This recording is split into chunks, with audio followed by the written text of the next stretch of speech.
I will be reading the New Jersey Driver Manual, and you could read along as well. And I'm going to skip to the part that, you'll be tested on. There's a few sections, but this is the first section that you would obviously be.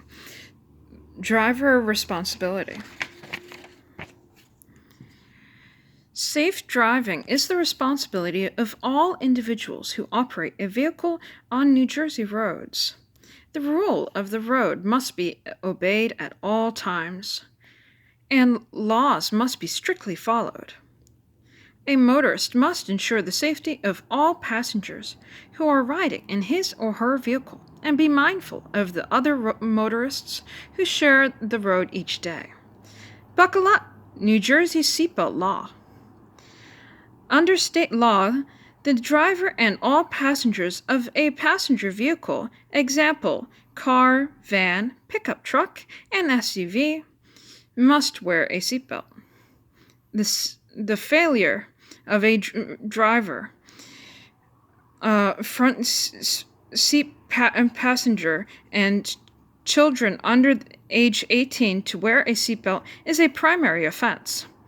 The driver is responsible for all passengers under age 18. Front seat passengers 18 years of age and older are responsible for themselves.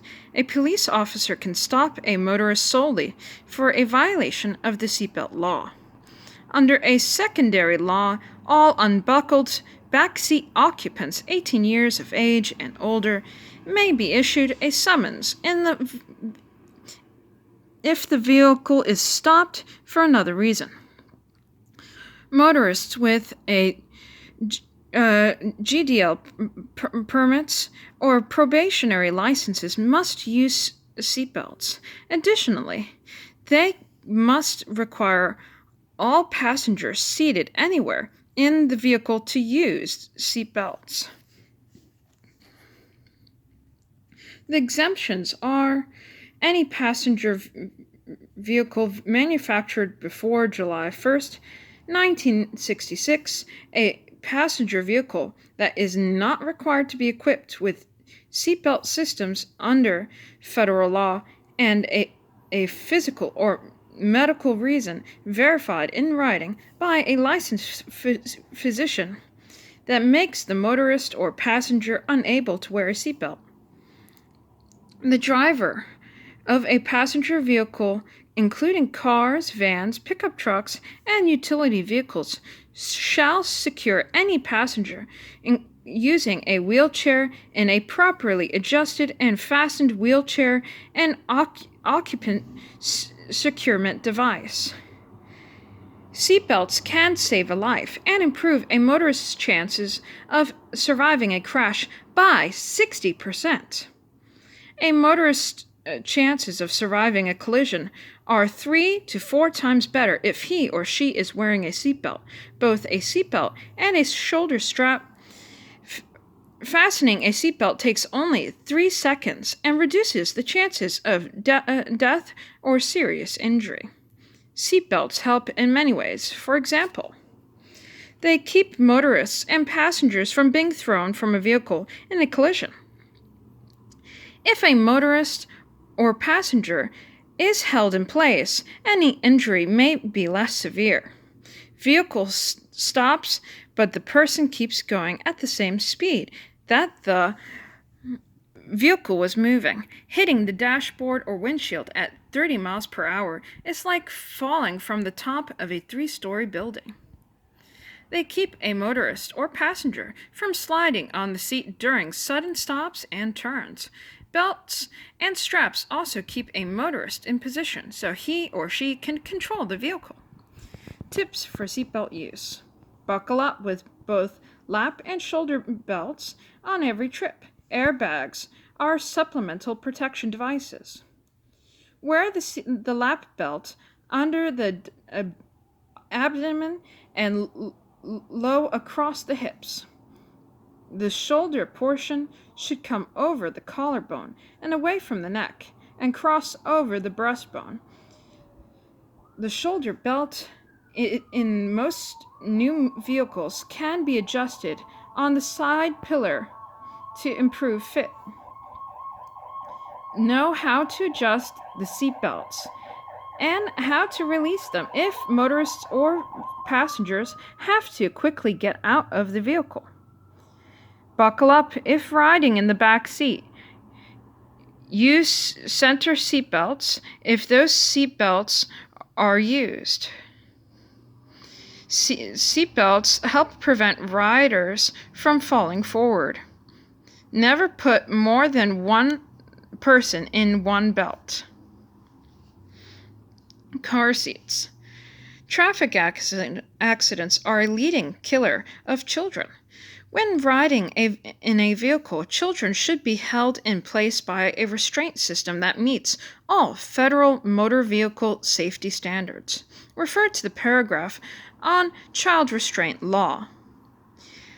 All child restraint systems built since January 1, 1981, must be designed to pass tough safety tests. These safety tests carry a label that gives the date of manufacture and reads, "The child restraint system conforms to all applicable federal motor vehicle safety standards." There are many types and styles of car seats, and while some seats are designed to be used facing forward, once a child has reached the appropriate weight, an infant seat must never be faced forward. To do so would be very dangerous. Always check the label on a car seat to find out the size and weight of the child the seat is designed to protect. Using the car seat every time a child rides in the vehicle and using it correctly each time is very important for the safety of the child. Always read the instructions that come with the seat and follow them carefully. Correct use of the car seat is the best protection a motorist can offer a child. For more information on car seats, contact the Division of Highway Traffic Safety at 800-422-3750, and they have the website there. Child Passenger Safety Law. The New Jersey Child Passenger Safety Law to state children under age 8 who are less than 57 inches 4 feet 9 inches tall must ride in either a federally approved forward-facing child passenger restraints system that is equipped with a 5-point harness in a rear seat of the vehicle. Once they outgrow the top height or weight recommendations made by the passenger restraint system manufacturer, the child must ride in a federally approved booster seat in a rear seat of the vehicle. B. The other option is a federally approved booster seat in a rear seat of the motor vehicle, right? I need to move for a second. All right. Children under the age of 4 who weigh less than 40 pounds must ride in either a federally approved rear-facing child restraint system that is equipped with a 5-point harness in a rear seat of the motor vehicle. Once they outgrow the top height or weight recommendations posted by the manufacturer of the child passenger restraint system, the child must ride in a federally approved forward-facing child passenger restraint system that is equipped with a 5-point harness in a rear seat of the motor vehicle. Or B, in a federally approved forward-facing child passenger restraint system that is equipped with a 5-point harness in the rear seat of the motor vehicle. Children under the age of 2 who weigh less than 30 pounds must ride in in a federally approved rear-facing child passenger restraint system that is equipped with a 5-point harness. All children under the age of 8 must be seated in a rear seat.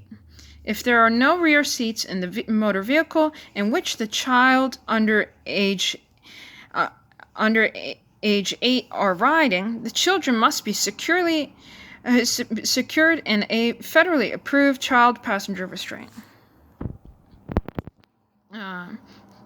system or booster seat in a front seat of the motor vehicle. However, children cannot be secured in a rear-facing child passenger restraint system in a front seat of a motor vehicle that is equipped with a passenger side airbag that is not disabled or turned off. Failure to comply with this law can subject a person to a fine of not less than $50 nor more than $75, plus fees and court costs.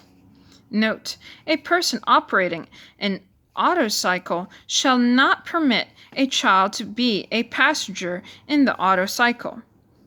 If the child would be required to be secured in a passenger restraint system, pursuant to, and some legal stuff. Airbags. Airbags are standard equipment in almost all new vehicles and are designed to supplement seatbelts in frontal crashes. Federal safety standards are required. Federal safety standards required that manufacturers equip all new passenger cars and light trucks with airbags by 1999. According to the National Highway Traffic Safety Administration, statistics show that between 1986 and 2000, front airbags saved the lives of 5,303 front seat riders. Airbags inflate at speeds of up to 200 miles per hour to protect adults in a front-end collision. An average-size adult who is correctly belted is not likely to come in contact with the airbag until it is fully inflated. When airbags are combined with lap or shoulder seatbelts, they have saved many adult lives and prevented many injuries in motor vehicle crashes. However, airbags could severely injure or kill children who are sitting in the front seat. In 1995, the National Highway Traffic Safety Administration allowed cutoff switches in pickup trucks, sport cars, autos with no back seat. In January 1998, it allowed repair shops and dealers to install the switches in vehicles after the appropriate application was made for the people in these categories. Driver and passenger side airbags.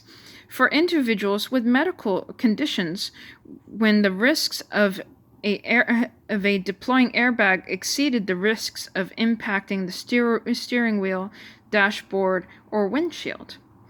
Driver side airbags only, for individuals who cannot properly operate the vehicle and keep at least 10 inches between the center of the steering wheel and the center of the breastbone.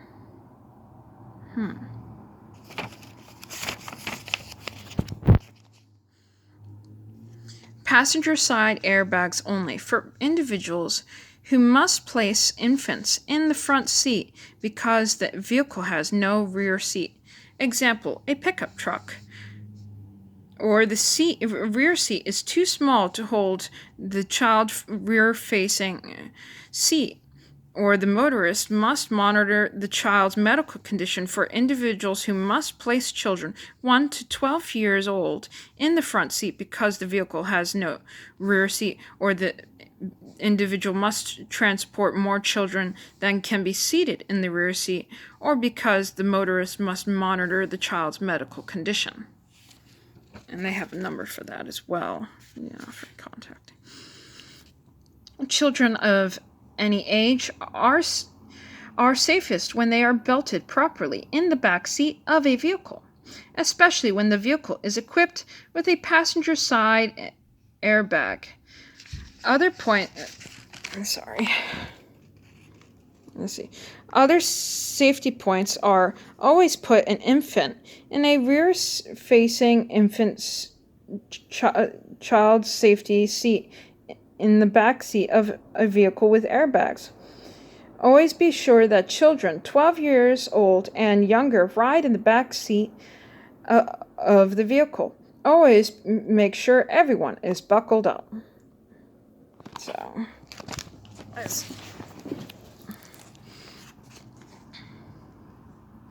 A motorist can tell if his or her vehicle has an airbag by the words airbag or letters SRS, Supplemental Restraint System, or SIR, Supplemental Inflatable Restraint, on the steering wheel and dashboard. Manufacturers also may mark the sun visors or the sides of the open door frame with warning labels, or enter a warning label in the vehicle's owner's manual.